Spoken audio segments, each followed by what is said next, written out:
Hello. Good morning, good afternoon, good evening to everybody joining us wherever you are in the world.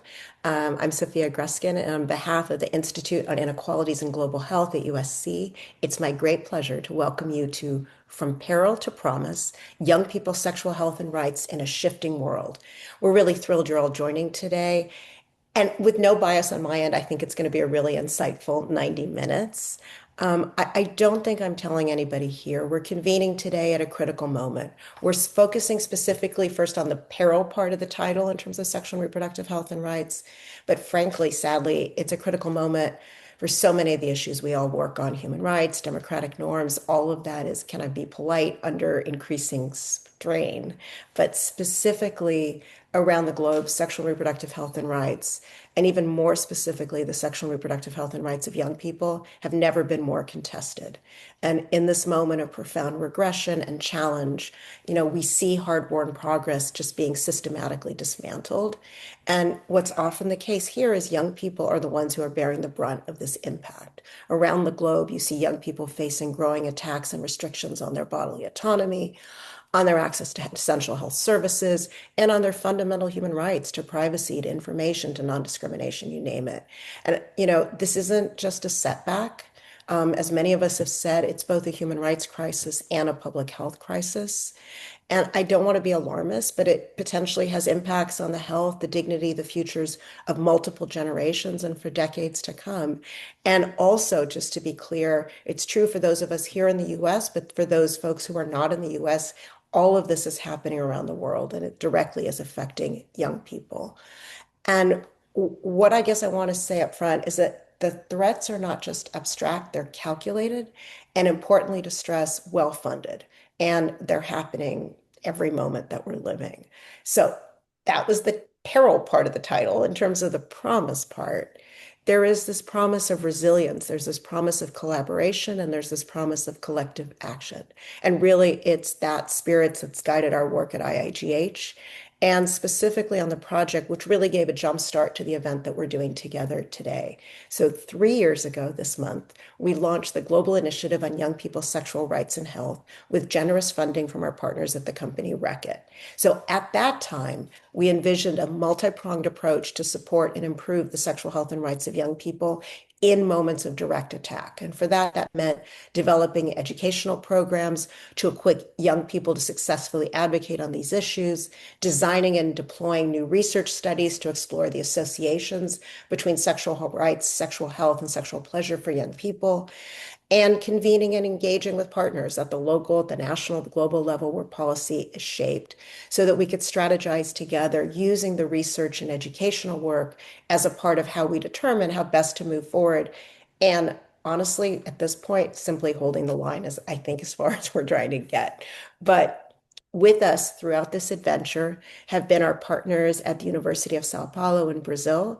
And I'm very pleased you'll be hearing from Vera Paiva today, the PI on the research and educational program at USP, and two of our Brazilian youth ambassadors. And that program was similar but distinct from what we did in Los Angeles. And I think I can speak for both groups to say we're proud to have collectively been able to train 76 young leaders from the US and Brazil through the fellowship program, and to engage 50 youth ambassadors over the course of the last 3 years. So all of this is the jumping off point for the stuff we'll discuss together. And really, we have on this Zoom a remarkable group of young advocates, experts, representatives from UN agencies, from government, from civil society, all to help us to take stock of the moment, and importantly, to think about how we chart a path forward. So just to give you a really quick roadmap of the event, and to emphasize the importance of engagement from everybody on the Zoom is really matters to all of us. So in all seriousness, for real, we are inviting questions and comments and suggestions to be submitted through the Q&A function throughout our time together. We'll have time at the end to lift up what you've put in the Q&A and hopefully generate some new interesting conversations. But it requires everybody to participate for that to work. And true speaker friends, that's for you as well. Please feel free to use that function as well. So the first first panel dialogue is going to focus on youth engagement and leadership in advocating for sexual health and rights. And the session is going to be moderated by the wonderful Summer Peet, our senior program officer at IIGH, and will feature 4 youth ambassadors, 2 from the University of Sao Paulo and 2 from IIGH here at USC. We'll then have keynote remarks from my amazing friend and colleague, Rajat Khosla, the executive director of the Partnership for Maternal, Newborn, and Child Health, who will help ground our conversation and what's happening in this moment. And our second and final panels that are going to explore how we can strengthen the pipeline from research to policy in this moment and ensure that our efforts are grounded in evidence and responsive to the real world needs of young people. Our fabulous IIGH Director of Research, Laura Ferguson, is going to be moderating this panel, and the folks on this panel are going to be incredible. So I'm very excited to hear what you all have to tell us. And as I said, there is the Q&A function. Please, everybody, engage with that. We really look forward to having the conversation at the end. So thank you for being here and joining us in this vital conversation.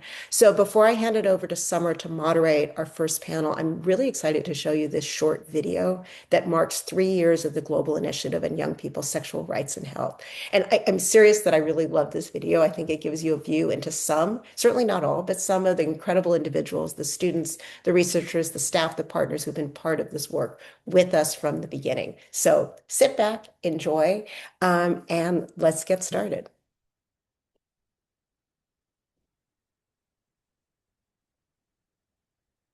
And I will keep sitting here till we start. So. 3 years ago, we started the Global Initiative on Young People's Sexual Rights and Health with the belief that was both simple and radical. That young people should not just be included in conversations about their own sexual health and rights. They should be leading them. We asked ourselves, what would it take to ensure that all young people are able to freely exercise their sexual rights without the fear of reprisal? How can we improve equitable access to the services necessary to improve sexual health outcomes? E finalmente, como a gente pode garantir que as perspectivas desses jovens não sejam apenas solicitadas, mas uma parte central desse processo de mudança? We built a model grounded in 3 interconnected pillars: education, research, and policy engagement. We needed to build the evidence base to support an understanding that young people's sexual health and rights needed to be prioritized, and that it's possible to create an enabling environment for sexual health and rights to be achieved. This in turn would allow us and our partners to advocate for much needed change and push back against the tidal wave of regression we're witnessing in both the US and globally.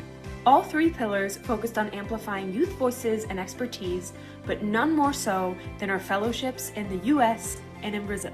Basic and essential health and hygiene is a right and not a privilege. This includes access to holistic sexual education. We are on a mission across our intimate wellness impact work to ensure that young people remain empowered, informed, and confident in regards to their sexual health and rights. Through the Sexual Rights for Social Change Academy, dozens of young people were trained in strategic communications techniques, which they integrated with new knowledge on sexual health and rights. We learned how to leverage evidence-based information and turn it into powerful narratives that capture attention and change minds, reaching hundreds of thousands of people globally. Nossas equipes em São Paulo e Los Angeles fizeram estudos inovadores para compreender e entender a experiência de jovens sobre seus direitos sexuais, sua saúde sexual e seu prazer. Os jovens não foram apenas participantes da pesquisa. Eles foram pesquisadores, contribuíram para a formulação do questionário e interpretação dos resultados. We created pathways for young advocates to engage in global policy spaces, from the UN Summit of the Future to the 25th International AIDS Conference. These weren't symbolic seats at the table. These were platforms for us to shape conversations about policies that affect our lives. Desde então, jovens do mundo todo mostraram que é possível. Our youth-centered educational content on sexual health and rights has achieved more than 1 million views organically, and counting. We've reached people in over 35 countries across 6 continents, from Botswana, the Dominican Republic, to the Philippines and New Zealand. Treinamos 76 estudantes como embaixadores entre Brasil e Estados Unidos. Our research generated new evidence into young people's sexual health needs, evidence that will be used to inform programs and policies that actually reflect our realities. We created hundreds of videos, myth-busting content, wrote op-eds, and we even built advocacy campaigns. all made by young people for young people. We saw young people show up and engage in UN spaces, at international fora, feed into policy dialogues, contribute analysis and perspectives to help move this work forward. For me, this initiative meant learning that I could talk about sexual pleasure, consent, and bodily autonomy without shame. I found a community that understood that sexual health isn't just about disease prevention, it's about joy, dignity, and human rights. Significou perceber que crescer numa comunidade que tratava a educação sexual como um tabu era exatamente o que me impactava como educadora. A minha experiência importa e a minha voz tem valor. It meant realizing that I don't have to choose between being an activist or being a professional. I can be both. I can bring these values into whatever career I choose, and I can keep fighting for what's right.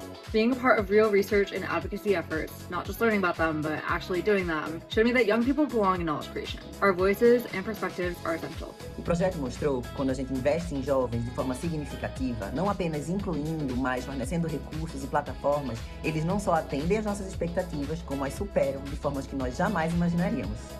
I am taking these skills into my career in pharma, how to communicate complex ideas, how to center community voices, and how to advocate for policies that actually serve young people's needs. What stood out to us as partners is the sophistication and the strategic leadership these young leaders brought to the campaign. They weren't just passionate, they were skilled, they were informed, and they even brought a human right and equity lens to the campaign, so it was both creative and effective.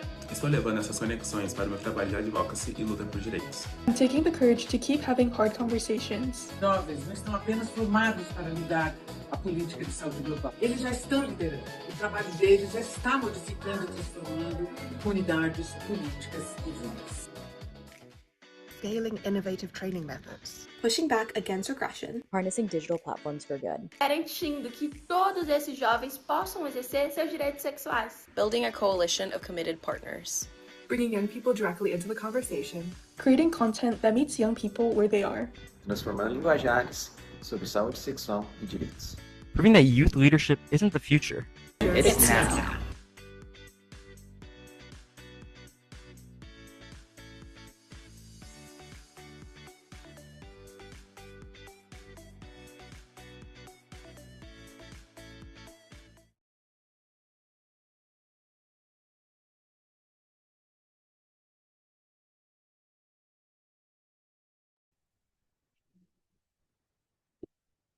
Thank you, Sophia, for opening us, and to everyone here today who contributed to the video we just got to watch, both an effort and a testament. I'm very pleased to now move us into our first panel of the day, where we'll be hearing from 4 youth ambassadors from Los Angeles and from Sao Paulo, who all participated in the initiative that you just saw a little bit about, and who are here today to generously share their perspectives. So I want to get right into it in the interest of time. I'd like to take a quick moment to introduce our panelists. First, we have Naisa de Sousa Vieira, who holds a bachelor's and a teaching degree in social sciences from the University of Sao Paulo, where she also served as a youth ambassador. Julia Yamaoka Frisati Bertin Florencio is currently a senior at the University of Sao Paulo, pursuing a bachelor's degree in psychology, where she also served as a youth ambassador. Ayan Patel is a youth ambassador with IIGH and a student at USC studying global health. And finally, Andrea Sia is also a youth ambassador with IIGH and also a student of global health at USC. So without further ado, welcome panel. I'm so happy to be here with the 4 of you today. To start us off, I'd love to hear from all of you on this. To begin, we're living in an era that's marked by powerful youth-led movements, so I want to call that out to start. From climate change to racial justice, young people are really on the front lines demanding action and accountability in ways that are new and profound. But something that's enduring is that often the most powerful advocacy is born from personal experience. So what I'd like to start with today is your why. What was the specific moment or experience or change in the world that made you decide to become an advocate for young people's sexual health and rights in your community? And Andrea, I'll ask you to kick us off today, please. Perfect. Thank you so much for that introduction, Summer. So my why is that I grew up in a really interesting environment where in my culture, sexual and reproductive rights was something that wasn't really openly discussed. It was pretty taboo. But at the same time, I grew up in a family that was predominantly healthcare workers. So I experienced kind of this contradiction where I understood that sexual health was very much a key part of my well-being. But at the same time, I felt like there was something that was blocking me from accessing holistic information. And so when I came to USC, I joined a program that teaches middle schoolers about sex education and reproductive health. And I did this because I saw how my gap in my knowledge personally affected my understanding of my body and my autonomy. And I noticed that a lot of these students, specifically young girls and young girls of color, experienced a similar sort of repression from their communities, whether that be religious or social or cultural. And that became my gateway into advocacy. I realized that truly the best way to destigmatize sexual health is to simply start the conversation. And that's kind of been my favorite part of being a youth ambassador, that true opportunity to be a facilitator and to open up these discussions. Thank you, Andrea. I appreciate that. I appreciate you sharing and starting us off. Julia, can I ask you to go next, please? Of course, thank you. I think there are so many ways I could start answering this question, since being born and identifying myself as a woman makes me prone to experience things in a very, very particular way. But I think for me, entering the University of São Paulo and starting to live my life as an independent woman made me realize that it's non-negotiable that we learn the proper ways to take care of ourselves and of our own, because in the world we live in today, it's tricky. It is. And it was a weird experience to look around campus and see that sexual health was simply not discussed. And talking about sexual pleasure and prevention was frowned upon, like very seriously frowned upon, not only by the people in power, but my own peers. And I think that was probably the starting point for me to engage more seriously in this kind of advocacy. Maybe those peers that weren't listening to the professors, maybe they'll listen to one of their own, you know.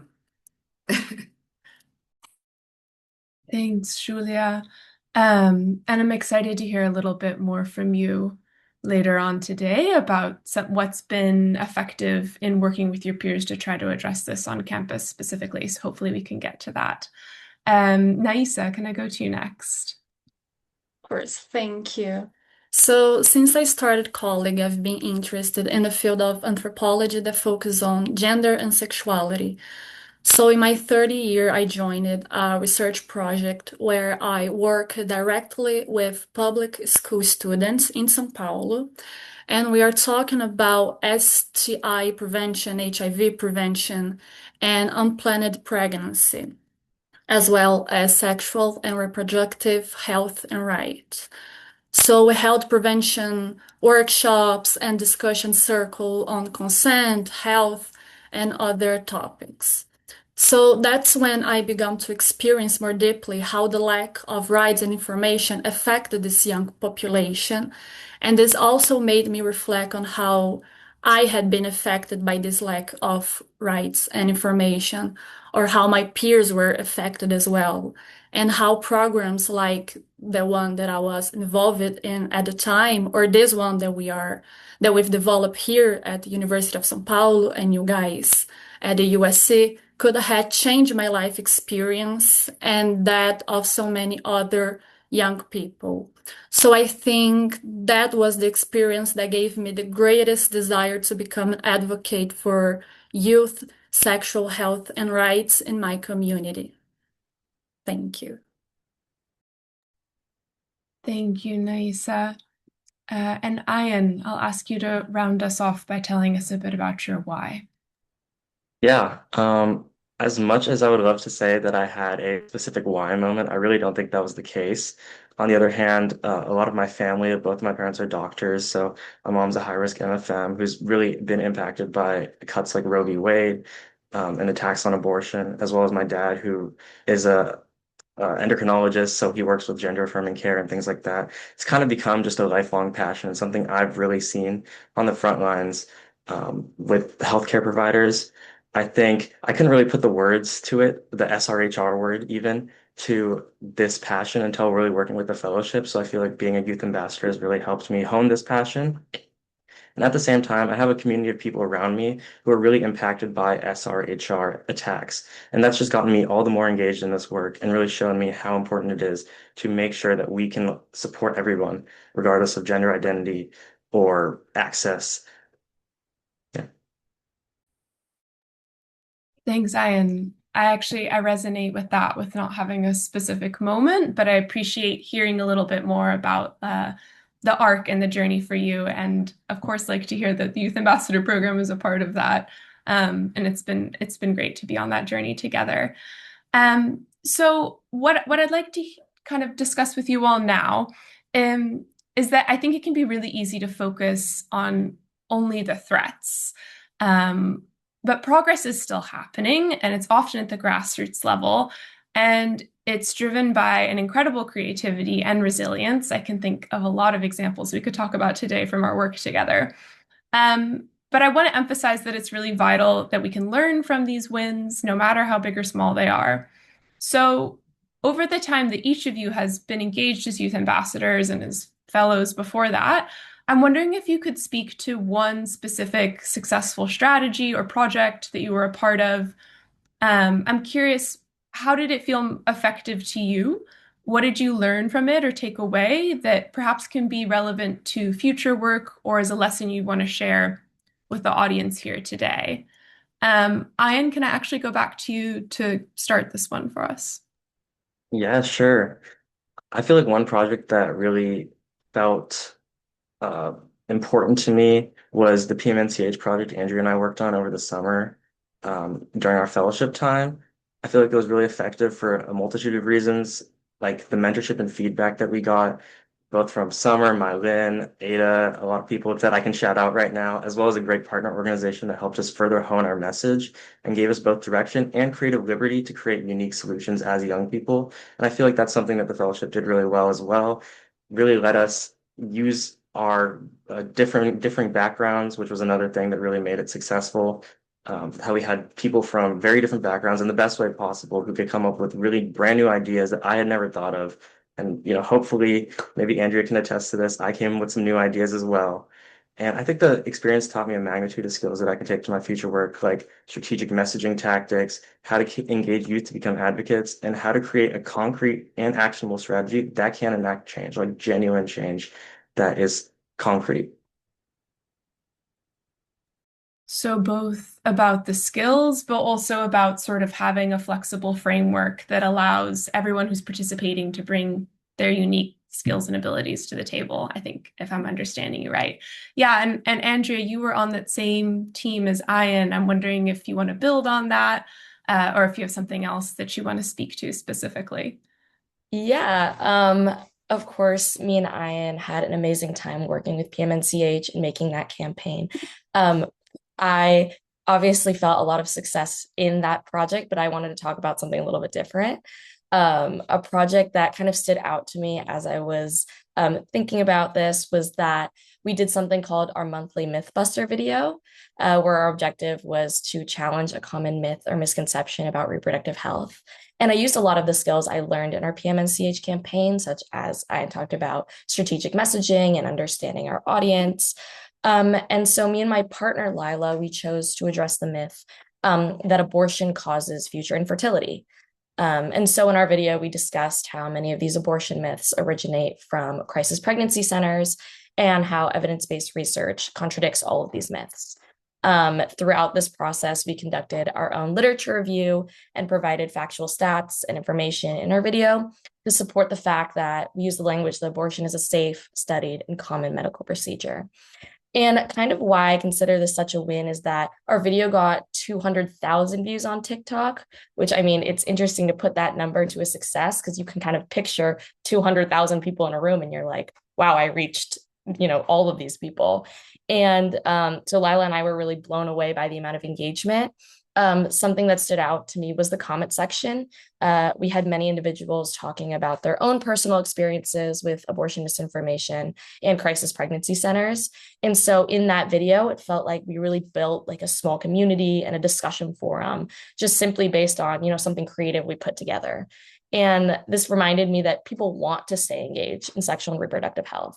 and that creating a video that facilitates response and discussion is just so much more powerful than a video that is talking at someone and telling them what's true and false. So being able to kind of build that community is something that I found really important to both myself and my work. It is something that I want to continue moving forward. I love that. And I love the description of creating a small community with just one video. Like that's not something I would have thought of before, but yes, if you have 200,000 views organically, I'll add too, not without any additional effort. And being able to engage with people in the comments and like have that be something that's generative and you're building on is definitely something to be proud of. And I think there's a lot we can learn from that. Naisa, can I go to you next about a small win, a lesson you want to take forward? Sure. So I think the most successful strategy we've had with our experience here in Brazil was aligning online activities with offline activities. This allows us to participate in university events on and off campus, which brought us much closer to our public. So we are able to create a diverse and engaged online community while also giving a voice to the university community when we went to parties, university events, or when we invited students to participate in our videos. So the peer-to-peer communication was very successful. And I think through this, we learned that it's very important to be physically present with young people because during those moments, many of them come up to us to thank us for our work and to talk about how important our presence was in those spaces. It was also during this moment that we gave to everyone prevention supplies. So the young people love it, and the adult workers who were in those places also come to get like condoms from us, and they were very happy with our work. And I think these experiences gave us much more strength to continue and to make us think like this is exactly why we are fighting. That's incredible to hear. And I think from a distance, something I really admired that you all did well is exactly what you're talking about, converting an online community to an offline community, which is something that can be really challenging to do. And so there's a lot to be learned there in terms of how did you garner support around your activities first with the Instagram and TikTok account, but then have that be something where people were showing up in person too, is really incredible. Julia, can I have you close us out on this one? Of course. I feel like one of the strategies that I and all the Brazilian ambassadors were able to master in this project was learning how to hop on trends and, more importantly, deciding which ones made sense for us to associate with. This helped us better understand the platform we were working on, how it worked, and how the videos reached people's screens.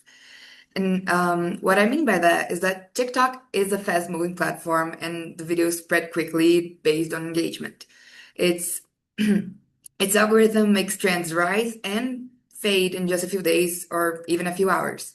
And because of this fast pace, we needed to stay organized, to keep up with constant changes, be quick on our feet, to remain visible and relevant. We had to stay up to date with the new trends, adapt quickly, and respond almost in real time to what was happening on the platform. And this experience, I think it showed us that our work went far beyond simply following those trends.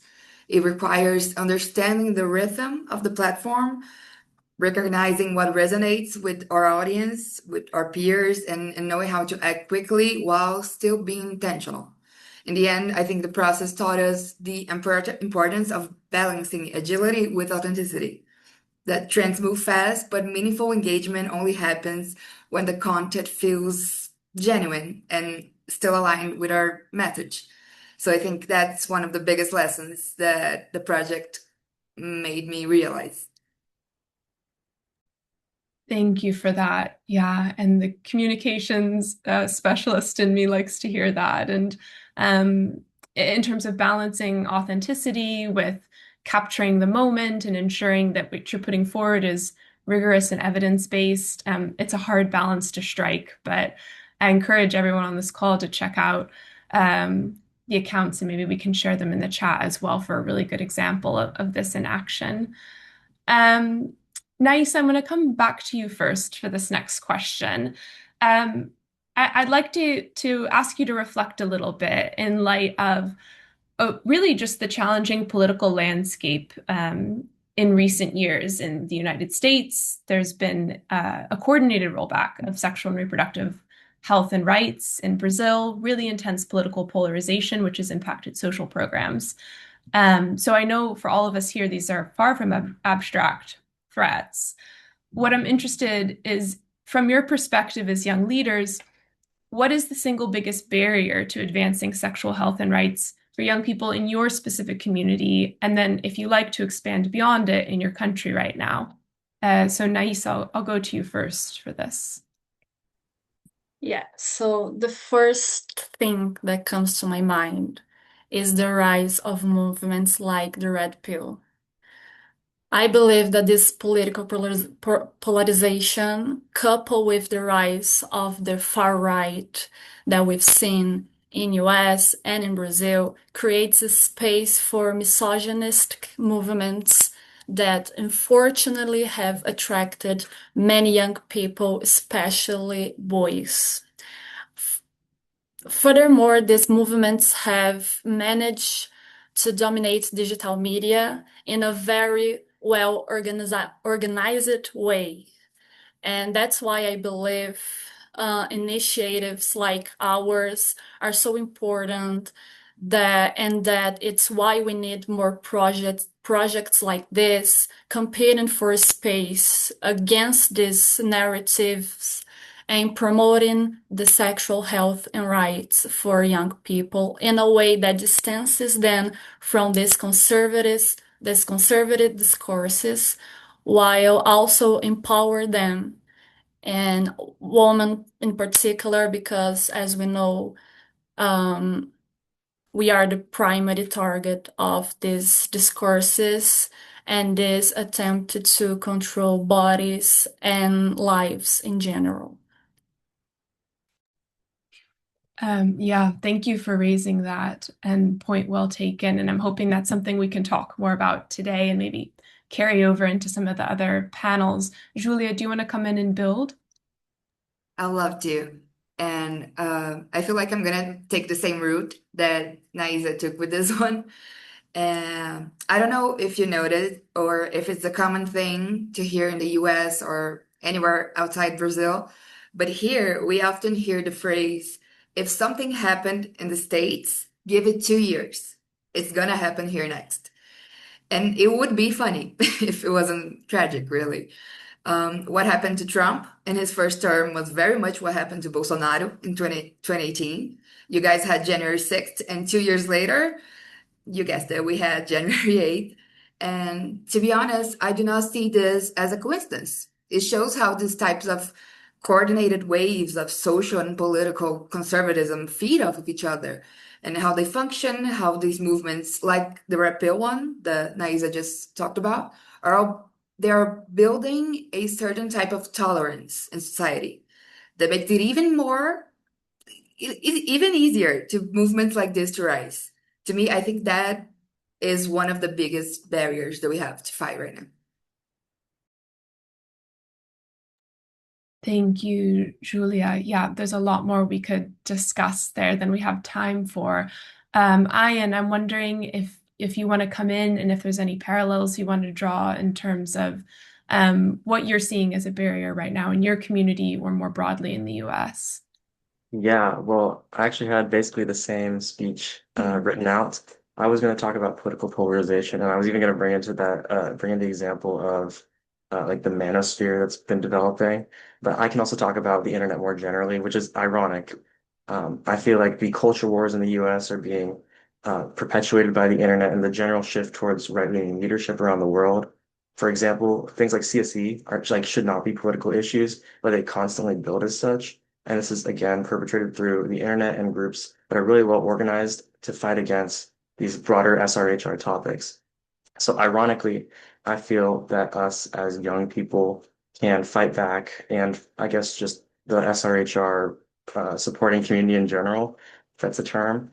Um, we need to create evidence-based videos like what we did during this fellowship and other evidence-based like research that will fight back against the internet. We have to use the internet to fight against the internet because that's really the only way where we can get leaders to actually listen to us and have young people not just be associated with the left-leaning politics, but actually be a driven force in the world.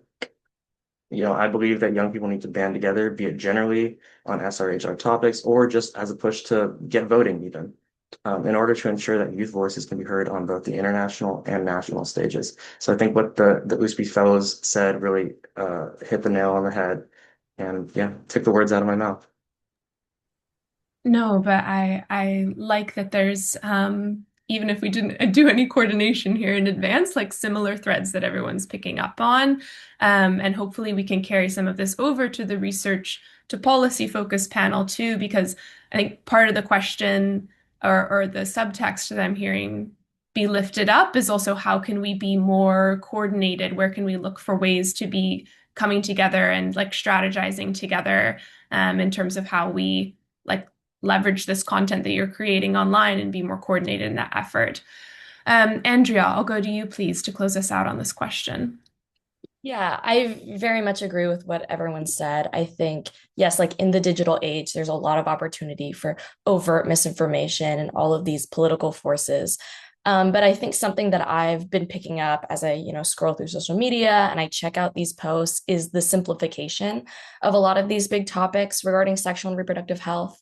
I think both the mass media and social media really like to package these really important topics in a more digestible tidbits and materials. And so when we do communicate, we lose a lot of the nuances that are important in understanding the topics and the existing conversation. And again, that goes back to kind of these developments of the manosphere and of red pill and of all these things that reinforce that sexual and reproductive health is kind of this uniform thing. And again, going back to what Ian said, this contributes to the polarization of the topics and the misrepresentation of sexual rights. And I think the only way to fully address this is to encourage people to do research. And that helps that, we're producing content, we're producing videos, but they need to have a wide variety of sources so that they can understand global perspectives through history and how that's led us to where we are now. And this process is really crucial in understanding kind of why sexual rights is important outside of, surface level reasons. Thank you, Andrea. Really strong point to close us out there. And just a reminder to the audience to please drop any questions in the chat for this panel too, and we'll have time to return to those later. Panelists, I have one last question for you all, and I'm going to ask us to go quickly with the answer here. So there's been a lot of talk in our sector about youth engagement, and sometimes it can feel like it's reduced to a box ticking exercise. What I think we can agree on here is that we need a fundamental shift from tokenism to true partnership and power sharing when it comes to bringing young people into the equation and to the table. So this virtual room today is full of people who are in a position to help think about how to shift this. If you had one message for the policymakers and the leaders in this room, and for those who are not here today, about how to meaningfully partner with and support young advocates, what would your one message be? And Julia, I'll go to you first, please. My message, it would be that meaningful youth engagement requires real investment. Like it's not a simple thing. If institutions and funders want young advocates to contribute in meaningful ways, they need to provide us the resources, support, and long-term commitment that makes the participation sustainable. That means that investing in youth lead initiatives, funding the research that young people are helping to build, and creating opportunities for our contributions to have continuity and real impact. When support is concrete, young advocates are able not only to participate, but strengthen the work being done and help create solutions that are more connected to our realities, to what we live in, not just things outside. Yeah, well put. Ian, over to you. Yeah, I would say something similar. To meaningfully work with and support young advocates, you must give them the words, the skills, and the platform to educate their peers and engage with them. And I know that this is a hard ask in our current climate of funding cuts and limited resources, but I truly believe that giving young people the support to just get started and get over that first hump of engaging, like creating our first video in the case of the fellowship, can work wonders in bringing more people together around these policy issues that are just so important, but never talked about enough. Thank you. Naisa? Well, as they said, you should continue invest in projects like this one, created by young people and for young people. These projects change lives, educate, and there is no one better than young advocates to engage with young people and carry out this work. So invest in youth. We know how to work and we want to work to build a better future with greater equality in rights and sexual and reproductive health. And we need this. Thank you, Naisa. Andrea, over to you. And building off of that, trust in our creativity. I think with the rise of AI and social media, we have the notion that like these technologies are thinking for young people and are undermining like our creative processes and our ability to problem solve. But I really do think that the youth are more creative than ever. We're using these tools and using these technologies in new ways, but also working around them when they do have the potential to take away our creative opportunities.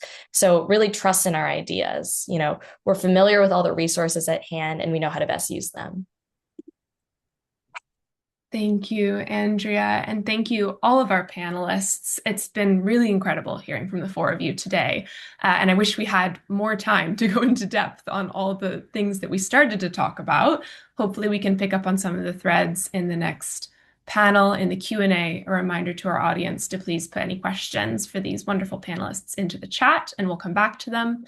For now, just a big thank you to the four of you. I'm going to turn it back to Sophia to move us to the next section of our program. Thank you. And thank you, Summer. You guys are all amazing. Honestly, you youth ambassadors just make me feel so good about what can happen into the future. So thank you for this incredible panel. All right, it is my distinct pleasure to introduce Rajat Khosla, who will be giving our keynote today. So please read his fabulous bio. I'm not going to do him justice. Let me just say he's Executive Director of the Partnership for Maternal, Newborn, and Child Health. And I have to say on the personal side, I've had the pleasure of knowing and working with him over the last several decades.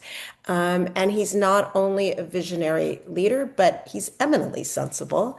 And I think relevant to our conversation today, someone who truly has his finger on the pulse of everything that's happening around SRHR around the world. Honestly, I can't think of anyone better positioned and more qualified to help us understand this moment. Rajat, over to you, if that's okay. Thank you so much for being with us today. Thank you, Sophia, and really, what a pleasure to start from where colleagues just left us, and I might sound a lot repetitive to what they have said, but what I'll try and do in the next few minutes that I have with you all is to try and bring us back to what does bodily autonomy mean within the context that we are living in, and several of those issues that colleagues just flagged out, and look at it a little bit more closely in terms of why we are where we are and how do we shift power and use technology as some wonderful examples there over the past 20 minutes on how we can transform from peril to promise as the focus of this conversation today is. Colleagues, a few weeks ago, we conducted a consultation with the WHO Policy Coordination Committee ahead of their meeting in Geneva with over about 150 young people from 70 countries with one simple question. In one word, what does having control over your sexual and reproductive health and rights feel like? The overwhelming response, which was rather obvious, as several of you pointed out as well, was freedom. Other words that followed included agency, peace, ownership, and empowerment. Because at its core, this is what we are talking about when we refer to bodily autonomy. the right of every young person to make informed, safe, and supported decisions about their own body and their own future.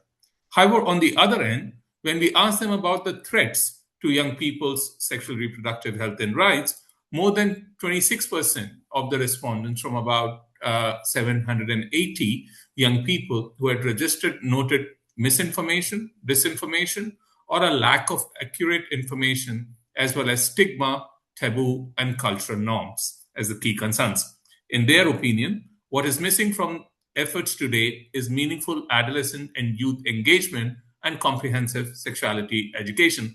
Both the terms, which are often used tokenistically in global policy constructs, but very little traction that we see when it comes to actual programmatic application. So, colleagues, these findings, should serve as a reminder that young people continue to live through the realities of our unfulfilled promises and unfinished commitments. It should also be a reminder about how we choose to respond in this shifting architecture of policy, resources, political action, and political courage will define the kind of future young people today will inherit.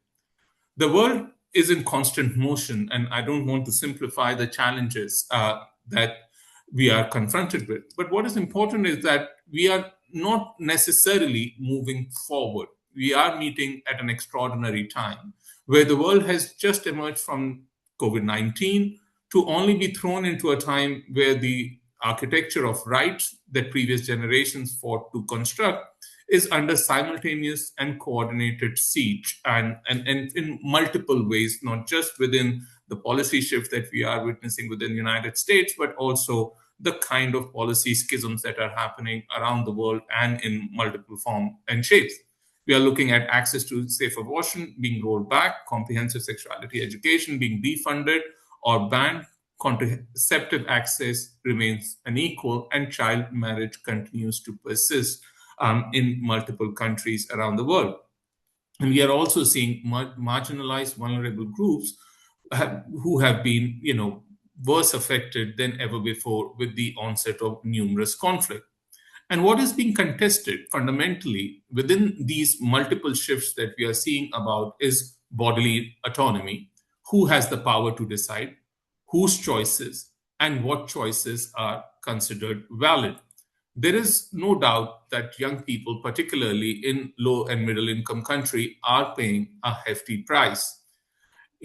Yet the global adolescent birth rate has declined. We have made enormous progress around a number of issues, but this progress hasn't reached everyone. And one of the things that a colleague pointed out, which I thought was very important, is the deep-seated inequalities within that are continuing to define the agenda on SRHR, and particularly SRHR within the context of young people.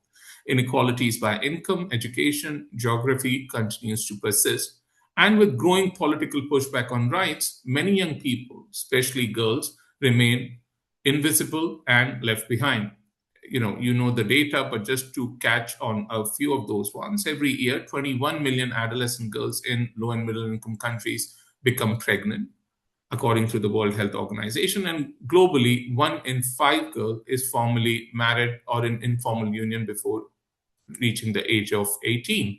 And complications from pregnancy and childbirth are amongst one of the most leading causes of death amongst young girls around the world. These numbers land differently when you stop treating them as statistics and start treating them as what they are: individual human lives, individual human stories, each one representing a moment when a system or many systems combined and failed a young person. These are girls, these are young people who have been denied education, denied childhood, and denied choice, the very core of bodily autonomy that we hold so dear. And this is not because we lack solution. We know what works: keeping girls in school, access to contraception, youth-friendly, non-judgmental health services, community-based care, several things that we just talked about. And the evidence is overwhelmingly clear. Investing in adolescents and young people can yield massive returns. Some of our work itself has demonstrated some rather stunning numbers, as one would say. There are incredible returns on investment. For every dollar invested in reducing child marriage can yield up to $25 in return. Education almost $28 for every dollar invested. Yet the inaction is likely to cost the world over $110 trillion between 2024 and 2050. Trust me, I checked the figure twice over that it was indeed what we were talking about. And yet, we continue to underinvest in the very interventions that enable young people to exercise control over their lives. And the one that I would like to focus on, where the contradiction is most visible and which some of the colleagues previously referred to as well, is comprehensive sexuality education. CSE is not controversial because it's ineffective. It is controversial because it's powerful. It gives young people knowledge, it builds agency, it builds autonomy, and that is precisely why it is resisted. Every credible body of research reaches the same conclusion. Comprehensive sexuality education delays sexual debut, reduces rates of sexual transmitted infections, reduces unintended pregnancies, and improves attitudes toward gender equality and consent. Colleagues, the opposition to CSE is about power and control, about who has the power to control young people's bodies and what would happen if they had the means, information, and access to make their own decisions and not abide by certain societal systemic limits that curb their freedom. Precisely because it is contested tells us how much power it holds, and thus we must fight for CSE, not despite the controversy, but through it. And the other end of the spectrum, young people are navigating an increasingly complex information environment. And I really like the colleague who just talked about we need to fight the internet and we need to use all means at our disposal to address those challenges. And in the age of digital media, AI, misinformation and disinformation are not just peripheral, they are real and defining threats. And protecting young people cannot mean keeping them uninformed. There is no denying that digital age is a boon and a bane. Young people today are navigating their sexuality and their questions about it in an environment we did not create, and many of us do not fully understand. With the rise of AI, curbing misinformation and disinformation is becoming increasingly important. And the biggest challenge that we are now being confronted with is actually mis and disinformation coming from what would be otherwise perceived as official means of communication and channels of communication. When government agencies themselves start propagating, misinformation, what do you do? And it means that, therefore, keeping children safe cannot become a synonym for keeping them uninformed, because uninformed young people are not safer. They are more vulnerable. It is important to remember that these issues were not created by or during COVID. COVID only removed the veil of progress that concealed them. When schools closed, sexual violence in homes, rose exponentially. When health systems were overwhelmed, contraceptive supply chains collapsed. When girls fell out of education, early marriage rates did climb. What we saw was not temporary disruption, it was a systemic failure to protect young people when it mattered the most. So where does that leave us? And I will end with some brief reflections on what do we do. The gap between where we are and where we need to be is not a gap of knowledge, it is a gap of political will, one which is really missing today around the world. If we are serious about moving from peril to promise, then we must make different choices. Apart from ensuring their increased and sustained investment in young people's SRHR, there is also a need to ensure that they are increasingly involved in all decisions, including policies and programs that affect their well-being. Young people are not the beneficiaries of SRHR movement, they are its leaders. Our job is to fund them, protect them, and get out of the way. The most innovative and most contextually grounded, the most trusted SRHR work happening in communities around the world is being led by young people. So what does the world where we have moved from peril to promise look like? A couple of final points in that case. First, we need to act. To move forward, we must move beyond paper commitments to action. Guidelines must translate into policies, and policies into real programs and budgets, trained health workers, and strong monitoring systems. Second, to champion meaningful adolescent and youth engagement. This is just not an acronym when we say MY. We need to implement it. Adolescent and youth are not waiting in the wings. Meaningful adolescent and young people engagement must be the norm, not the exception. We need to be accountable, and something that I hope the rest of the conversation can help us unpack how we do that. Because progress does not happen overnight, it must be demanded, measured, and shared through indicators, indices, and national tracking systems to ensure commitments can translate into action. And finally, is to ask the uncomfortable questions. Are we doing enough? Are we reaching those who need our support?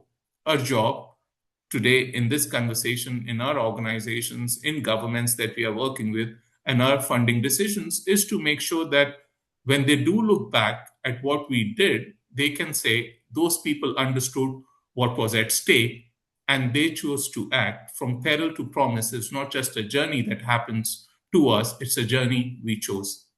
Thanks a lot, Sophia. Back to you. Thank you for that, Rajat. It's super sobering, but I have to say somewhat energizing as well. So thank you. And I think it really underscores the urgency of why we're gathered today. And if I can, I say it sets the stage perfectly for this next conversation, which is really focused on the linkage of what we've been talking about to policy. So with that, can I turn it over to you, Laura, who can moderate this panel, and you can tell us where things are at. Thank you so much, Sophia. Thank you, Rajat, for that intervention, which I think is very thought-provoking and very apt. I'm thrilled to be here today to moderate a conversation with a small but mighty set of panelists. And so in our first panel, we heard what I think was some very powerful testimonies from young advocates in Brazil and the US. And what I really took away from that is the urgency, the passion, and also some of the very real barriers that they face in trying to do this work. And what I want us to do on this next panel is to zoom out a little bit and examine the systems, the research, the policy, the legislation that either support or hinder the vital work that they're doing. And so I'm going to start with very brief bios. Again, sorry, apologies to the panelists for not doing you justice, but please check out their full bios on our registration page. So first we have Vera Paiva, who is a full professor at the Institute of Psychology at the University of Sao Paulo. She's founder of the Nucleus for AIDS Prevention Studies and the University of Sao Paulo's Solidarity and COVID Research Network. And her work really focuses on psychosocial approaches to inequality and sexuality and to innovations of health practices based on human rights, particularly around STIs, HIV, and COVID-19. So we will hear from her. We will also hear from Stephanie Saki. Stephanie's a public health leader with expertise at the intersection of national security, global health, and equity. She spent about 20 years working at NGOs and research institutions, after which she served as the special assistant to the president and the inaugural US coordinator for global health security in the Biden White House. And she recently joined the Brown School of Public Health as a distinguished senior fellow. So welcome to both the panelists. And without further ado, let's jump to the questions. And again, just a reminder to the audience, please put your questions in the chat, and we will turn to them after this panel. Let me start with a question for both of you. If the last few years have taught us anything, it's that the connection between scientific evidence and effective public policy can be a matter of life and death. We saw it play out globally during the COVID pandemic, and obviously the same urgency applies to sexual health and rights, where we see deeply politicized issues clashing with scientific consensus. So from your very distinct professional viewpoints and backgrounds, where have you seen this pipeline most often break down? And what do you consider some of the most significant consequences of these failures And I guess ideally, if you've seen any strategies to effectively address them, if you could give a nod to those as well, that would be great. And let me start with you, Stephanie, if that's okay. Sure. Thanks, Laura. And thanks so much for bringing this together. I'm fascinated by what I've heard so far and have lots of thoughts and questions for everyone who's spoken. So as you said in my bio, part of what I have done in my career is work both in the research space and the policy space on a range of issues. And I think it's interesting that you mention the experience with COVID in terms of the disconnect between research and policy. And then we're obviously here to talk about SRHR. And it just makes me think, and I think Rajat was getting at this, that there's really two main points of breakdown that happen. And I think the consequences and the response is different. So one is when there is high quality science and research being done, but it is not making its way into policy. And by the way, before that happens, I mean, in the US, we're seeing huge cuts to science investments. So first the science has to be done. And then the second type of breakdown is when there are often intentional, sometimes unintentional efforts to spread mis and disinformation for some kind of benefit to the people who are spreading it, whether it's political, financial, power related, or otherwise. And then in that case, it's often not even completely about the issue itself. So I think in the case of COVID, there was certainly a combination, but it was also a rapidly moving situation where the science was changing quickly. And I think there was not a great system for conveying to the public that the science was imperfect and changing. I think in SRHR, it's very different. And I agree with what Rajat said, which is it's not really as much a gap in evidence or information, it's a gap in political will. And actually, I would say in the case of the US, there's a lot of political will to spread mis and disinformation about SRHR for political gains. And it's also politically beneficial to do that. So I think the solutions are different depending on the cause. I think the consequences are clear to many of us, but just to call out some of the people that I'm thinking about, because I know we're all focused on the people affected by the consequences. It was Black Maternal Health Week in the US. I don't know if that was this week or last week. It's been a long week. And Secretary Kennedy, the Secretary of Health and Human Services, was testifying before Congress. And he was asked by Congresswoman Lee from Pennsylvania really directly about the Black maternal mortality crisis in the US, which is much higher maternal mortality than for white women or other groups, but also the US overall is doing very badly on maternal mortality compared to other countries, certainly with similar economies. So she asked him, there's an explicit policy now in the US that you cannot target programs to high-risk groups because it's considered diversity, equity, and inclusion. And so that policy is coming from a political objective. It's not coming from some misunderstanding of the evidence. There's a political reason driving that policy. But the consequence is that Black women are dying in childbirth and programs are being cut that would solve that problem. So it's life and death. And driven not by a breakdown as much as an intentional effort to undermine what the data say. I'm also thinking a lot about trans kids in the US right now who are watching a government who has an explicit policy of erasing their existence and what that conveys to young people, specifically trans young people, but I think anyone who is living with a gender identity, sexual orientation, or other type of identity that is outside what is considered the norm is so damaging long-term in terms of mental and physical health in ways that we all are very familiar with. So that's how I think about the consequences. Maybe just quickly on strategies, and I'll be a little bit less quick since I think we have some time. But I think a lot about how to focus our energy when we are and our attention when we are in a time of constant crisis, and I think in the world in many ways, but certainly in the US. And the importance of focusing on a North Star for what we are doing. And we might each have different North Stars, but for me, my North Star is protecting lives and defending and promoting human rights.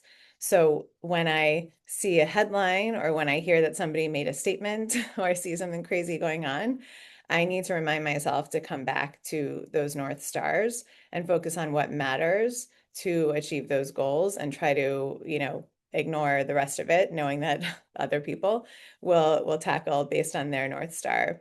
And what that means, I think, certainly when you're a policy maker, having been in the seat of trying to make these decisions in a government that had a very different orientation, but I think also as an advocate on the outside, is being really just pragmatic and clear-eyed and focused on what the goals are, what you are trying to achieve, and the many ways to achieve those goals and how to get there. So I think there are a lot of kind of tactics that follow, but I would just say focusing on that objective and not getting distracted or focused on, winning a narrative game that is not going to have implications for people's lives is really important. Stephanie, thank you so much. I think that's so important, this idea of not getting distracted. There is so much going on that is trying to distract us right now, purposefully for political gains. So I think keeping those North Stars in mind is really critical in this. Vera, over to you with the same question.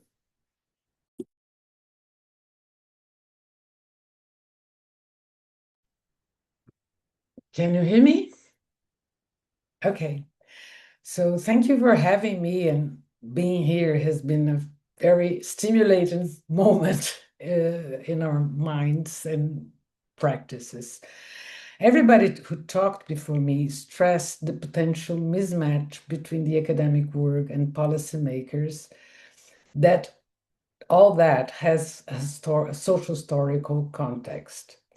And I want to stress here the path that we had in this context to resistance to the attacks on reproductive health and sexuality and rights, especially of the young people. In Brazil, ended the military dictatorship, the 1998 federal constitution, the 1988 federal constitution, known as a human rights constitution, define access to education and health as a universal right of all Brazilians and a state duty. Since the 90s, our unified health system provides free access to prevention, care, and rehabilitation.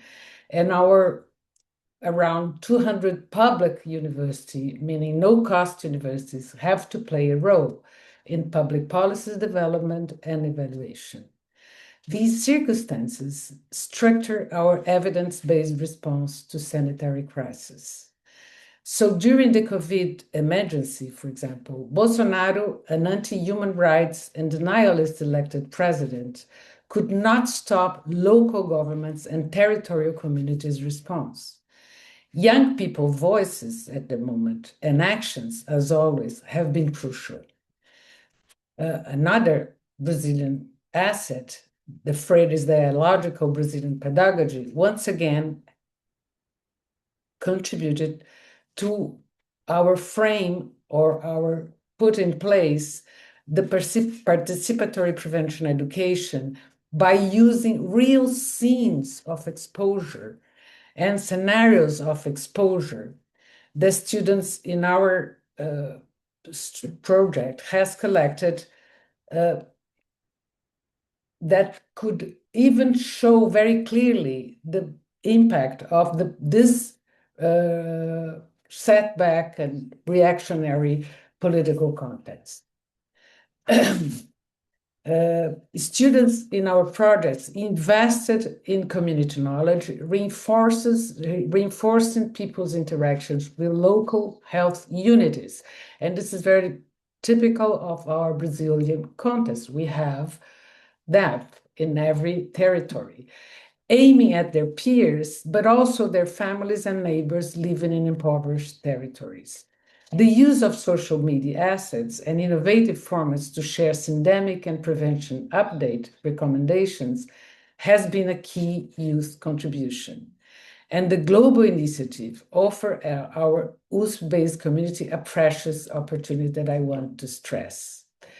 In all evaluation meetings with students, professors, young prevention ambassadors, and policymakers, partners, all emphasized, and I quote them in a collective meeting, the life-saving impact of the global initiative's sexual health and rights approach.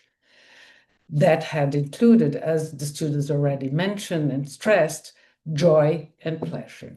So I think this is my contribution to think about how resistance can be built on national and local history and the structures that we have built beforehand. Thank you, Vera. And I think that socio-historical context is so important. And I think again, I'm always looking for little like glimmers of hope in what we can do here. You raised a really important point about different levels of governance. And so even when we have a non-supportive federal structure, how can we leverage what's happening at the state level, at the city level, with different institutions to really advance sexual and reproductive health and rights, particularly for young people? So thank you for that. I'd like to stick with you, Vera, and kind of build on what you were just saying a little bit, if that's okay, because you mentioned that others have also been talking today about this mismatch between academic interest and potentially policymakers' priorities. And so you've talked a little bit about how this initiative had really helped create some space for trying to bring those together. And I wondered if you could just say a little bit more about some of the opportunities that you see for creating these synergies between the academic community and the needs of policymakers. If you've seen this done successfully in other places, but really, like, how do we ensure that young people's voices continue to be heard in this as we try to move it forward?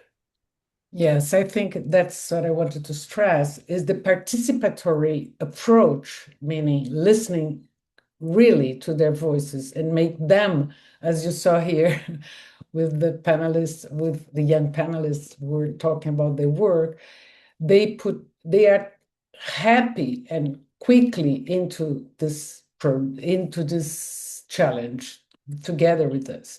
So what I wanted to stress is that it's not only teaching them how to use their knowledge into spreading information and advising for behavioral change. But on the other hand, it's the other way around. It's like bringing the real scenes where they are exposed to violence, to not respect to their sexual and reproductive rights, not access to tools they should be using to protect themselves from pregnancy and STIs and so on. No, so through real scenes, right? Through real and not coming from here, there, but coming from the real scenes and organizing the knowledge they know how to, in their real life, everyday life, how to use it in their scenes and scenarios, right? I don't know if I answer you. You did, absolutely. And I think that's, again, what's been so important about this initiative for me. I've learned so much from all of our youth ambassadors and fellows about young people's sexual and reproductive health and rights over the last 3 years.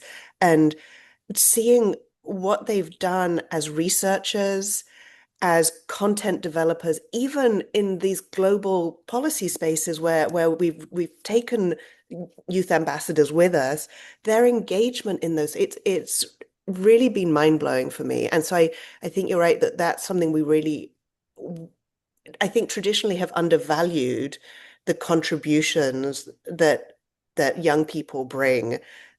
It's not us teaching them stuff. We have so much mutual learning to do in this. I think that's really important. So thank you. Stephanie, let me turn back to you, because I mean, you've operated in a lot of spaces where policy meets the very hard realities of politics and budgets. And We all know that a good evidence-based policy memo is a good thing, but it's certainly not enough on its own. And it's always been a real challenge to convince leaders to spend both political and financial capital on sexual health and rights over the countless other competing priorities out there. So, from your experience in this world, what types of evidence have been most persuasive in these high stakes environments? And what are the lessons that we can learn from your experience that can really help us in the current geopolitical moment? Thanks. And I'll just add on the note of learning from young people. I mean, hearing the examples from the last panel, if somebody told me that they would give me $1 million if I created a video and put it on TikTok, I would not know how to do it. So really, we are in desperate need of help and assistance and training from young people.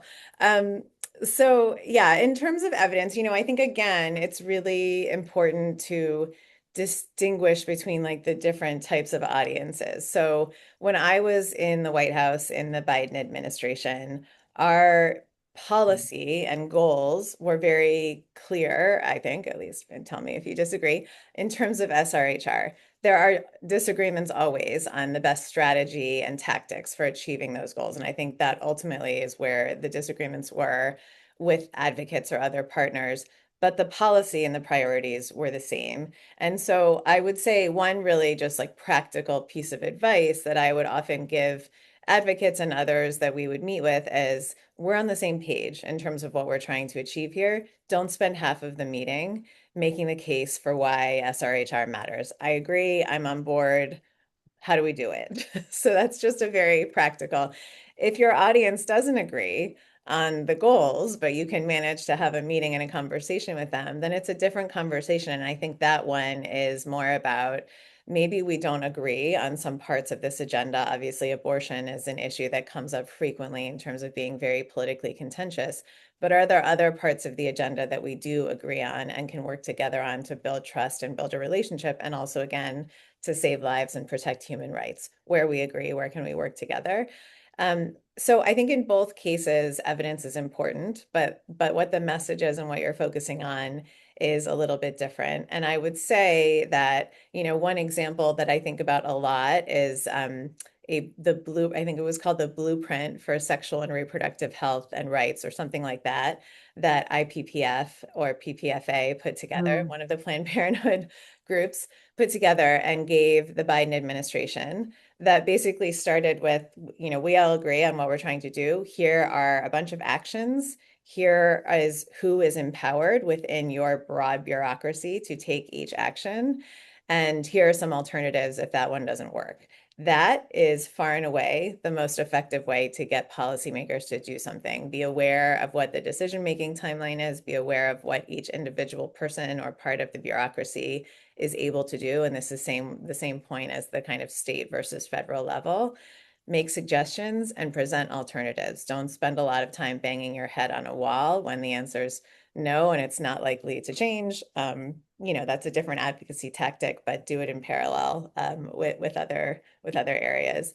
I think, on the geopolitical environment, one reflection I would have, which I think we really need to collectively grapple with, is that what I saw when I was in a US administration that really supported SRHR is that we could not make progress. And I think Rajat, again, was kind of alluding to this. We could not make progress at WHO in terms of some of the like global language because there were not enough countries that were supportive of adding more progressive and forward-leaning language. And ultimately, it's both insufficient just in terms of numbers to have the US and Western European countries mostly that are pushing for more progressive, more forward-leaning language on SRHR. And it also, I think, from a decolonization perspective, is not really the right approach to the work and is not something that's going to lead to lasting change. So I think that just the geopolitical realities of both understanding kind of what the challenges are that different countries are grappling with, but that politically most leaders of most countries will not support adding the type of language we're talking about, even references to comprehensive sexuality education, to political agreements. And until there is a fundamental change, which I think really is going to have to come from civil society in each country, including our own, it's going to be very difficult to make that kind of broad progress. That doesn't mean that we can't make progress on the ground, but that's kind of the geopolitical reality that we're in, and we're headed in the wrong direction right now. No thanks to the US government. Maybe just the last point to make in terms of the domestic political environment, certainly in the US, but I think anywhere, is that the work that I think the young people are describing, the monthly Mythbuster video is a great example of trying to shift culture and understanding. I think is absolutely the most critical work, because policymakers need political space to make change. And the way that you create political space is by shifting what people believe, what people think, what people value. So I just want to reiterate that the kind of work that you're all doing and that you're describing is so incredibly important, regardless of who's in charge. Is if you ultimately change, at least if you're in a democracy, if you change the views of the people in a democracy, then ultimately the policies will change. You still need to keep the pressure up, but that's kind of the order in which things happen. Stephanie, thank you. That's really helpful. Again, I think really drawing attention to the importance of the grassroots in this, and that, we do think about these sort of coalitions and what's happening in Geneva, the World Health Assembly, and all these things, but that we can't rely on governments to do this right now, but being able to change public opinion and being able to really communicate through civil society and mobilize that way ultimately can have a more sustainable, even if slightly longer term impact. So just to close us out, I'd like to kind of draw us back a little bit to the first panel and the young advocates that we heard from.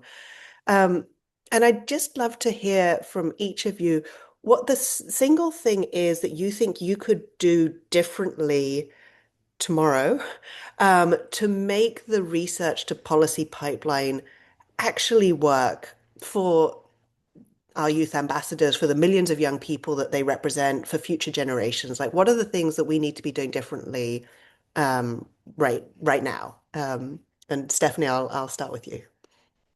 Sure. Okay. Well, I have one for researchers and one for policymakers. So for researchers, I'm at Brown right now. I'm part of a lab that's focused on really harm reduction in the US and the reproductive health space at the state level. But a lot of what we are working on is translating evidence, but I am working with researchers. I come from the research world, but I'm working with researchers to learn how to better communicate evidence and data to policymakers and decision makers. So I think that is critical. It takes a lot of work. It is not easy. It is not the same as how to communicate with researchers. So we are working on that. Very open to share thoughts on that with anyone anytime. For policymakers, even policymakers who agree with this agenda, I think it is critical to create a decision-making environment that intentionally includes evidence and data in the process. And that maybe seems obvious, but I think it's something that's missing, certainly in the decision-making process in a lot of parts of the US government, and an area for improvement. Great, thank you. Love those recommendations. Vera, could you close us out with something that you should be doing differently? Yes, we should be stressing that the questions should be raised with young people, for example, with the people affected by the policies they're being put in place. This is one Freirean approach that is crucial and has made a difference here. To policymakers, the same issue, to consider that in Brazil, the people's participation is part of the SUS, of the Sistema Único de Saúde, of our unified health system. And it's not being implemented as it should be, right? So again, to them to make a real difference, right, is to consider how to put people there that is not political put from up, but is being elected from down. we had that experience and we lost that experience during the last 10 years before Lula became a president. And this is not easy to put it back, right? It's still on the place of resistance, all the things I've been saying. It's even if the government is different, right? Yeah, no, that's great. Thank you, Vera. Thank you both. I think what I take away from that is the importance of participation, of centering not just youth voices, but youth skills and youth everything. Exactly.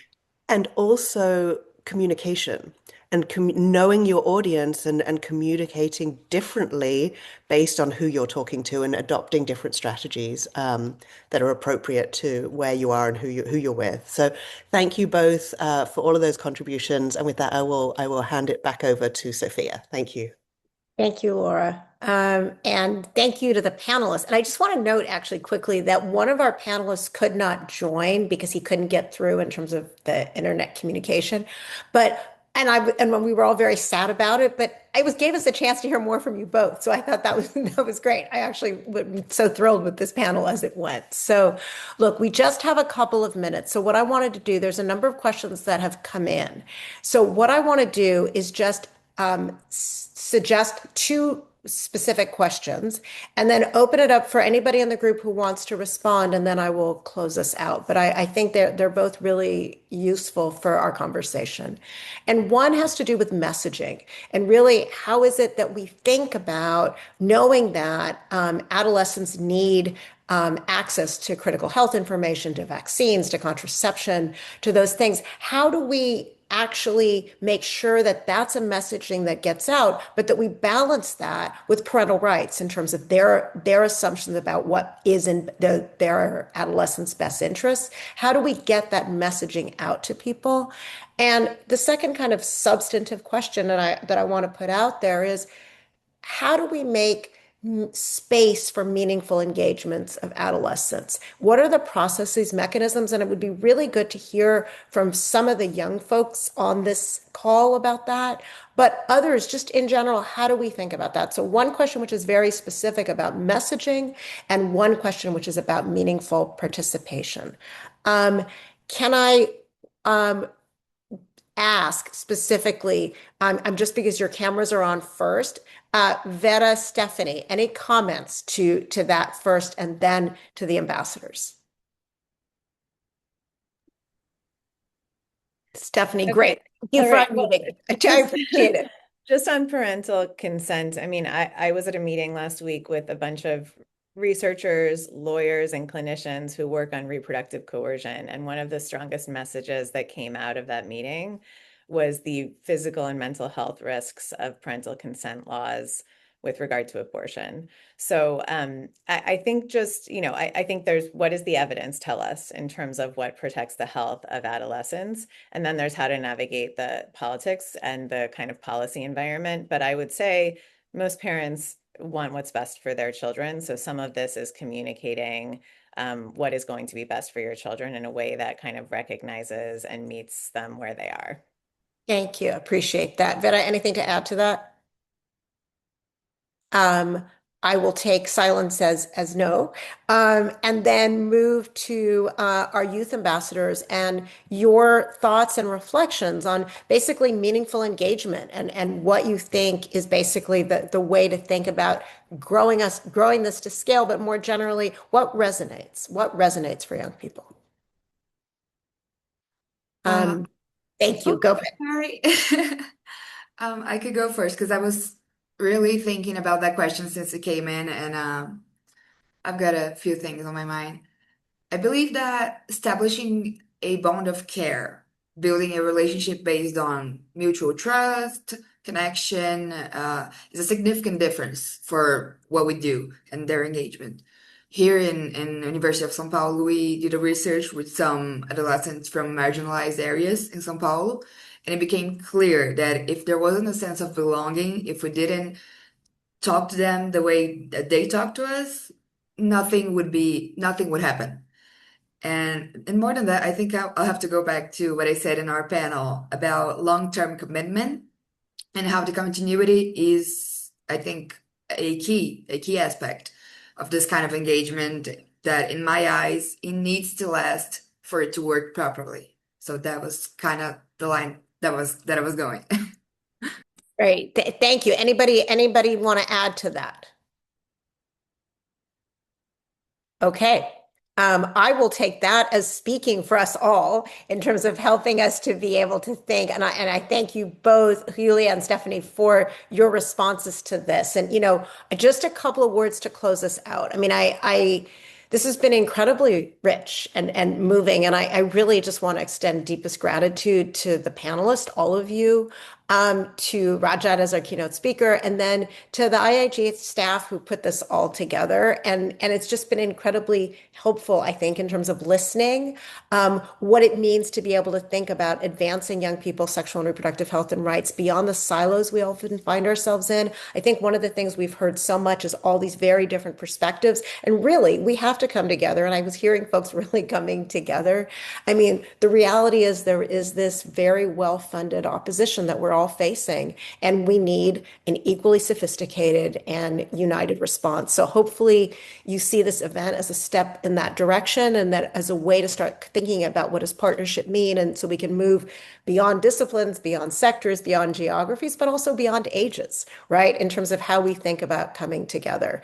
And so just the last thing I'd like to say is just, I want to invite everybody on here to be in touch with us at IIGH. If you heard something that sparked a connection, if you see an opportunity for alignment, let's explore how we can work together. The challenges are daunting, but I don't know, like me, maybe you leave this conversation with a bit of hope and commitment to what we can do together. So I want to wish you all an excellent rest of your day. And thank you for all of you for being here with us today. Take good care. All right. See you soon.